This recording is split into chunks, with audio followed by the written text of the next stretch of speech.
വിശുദ്ധ കുരിശിൻ്റെ അടയാളത്താൽ ഞങ്ങളുടെ ശത്രുക്കളിൽ നിന്ന് ഞങ്ങളെ രക്ഷിക്കണമേ. ഞങ്ങളുടെ തമ്പുരാനെ, പിതാവിൻ്റെയും പുത്രൻ്റെയും പരിശുദ്ധാത്മാവിൻ്റെയും നാമത്തിൽ ആമേൻ. 3-ാം ദിവസം പ്രഭാതത്തിൽ ഇടിമുഴക്കവും മിന്നൽ പിണരുകളും ഉണ്ടായി. മലമുകളിൽ കനത്ത മേഘം പ്രത്യക്ഷപ്പെട്ടു. കാഹളധ്വനി അത്യുച്ചത്തിൽ മുഴങ്ങി.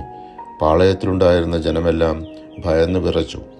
ദൈവത്തെ കാണുന്നതിനു വേണ്ടി മോശ ജനത്തെ പാളയത്തിന് പുറത്തു കൊണ്ടുവന്നു. അവർ മലയുടെ അടിവാരത്തിൽ നിലയുറപ്പിച്ചു.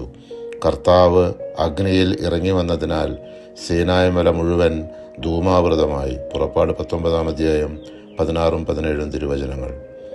കർത്താവ് സീനായ് മലമുകളിൽ നിന്ന് ഇറങ്ങി വന്ന് മോശയോട് അഹറോനെ മാത്രം കൂട്ടി മലമുകളിലേക്ക് വിളിച്ചു. കർത്താവ് അവിടെ വെച്ച് 10 പ്രമാണങ്ങൾ നൽകി.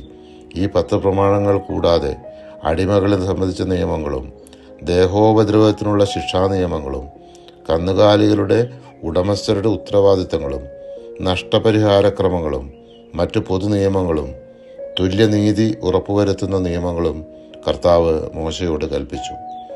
കർത്താവ് മോശയോട് അരുളി ചെയ്തു, നീയും അഹറോനും നാദാബും അബീഹൂവും ഇസ്രായേലിലെ 70 ശ്രേഷ്ഠന്മാരോടും കൂടെ കർത്താവിൻ്റെ അടുക്കിലേക്ക് കയറി വരുവിൻ. നിങ്ങൾ അകലെ നിന്ന് കുമ്പിട്ട് ആരാധിക്കുവിൻ. മോശ മാത്രം കർത്താവിനെ സമീപിക്കട്ടെ, മറ്റുള്ളവർ സമീപിക്കരുത്. ജനം അവനോടൊപ്പം കയറി വരികയുമരുത്. മോശ ചെന്ന് കർത്താവിൻ്റെ എല്ലാ വാക്കുകളും നിയമങ്ങളും ജനത്തെ അറിയിച്ചു. കർത്താവ് കൽപ്പിച്ച കാര്യങ്ങളെല്ലാം തങ്ങൾ ചെയ്യുമെന്ന് അവർ ഏകസ്വരത്തിൽ മറുപടി പറഞ്ഞ് ഉടമ്പടി ഉറപ്പിക്കുന്നു.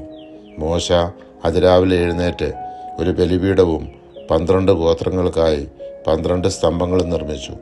ബലികൾ അർപ്പിച്ചു. ഉടമ്പടി ഗ്രന്ഥം വായിച്ച് അതെല്ലാവരും അനുസരിക്കുമെന്ന് പ്രതിജ്ഞയുമെടുത്തു. പരിശുദ്ധാത്മാവെ, തിരുവചനത്തിൻ്റെ അനന്തശക്തിയാൽ ആത്മാവിൻ്റെ ദാനങ്ങളും ഫലങ്ങളും നൽകി തീഷ്ണതയാൽ ഞങ്ങളെ ജ്വലിപ്പിക്കണമേ. ആമേൻ.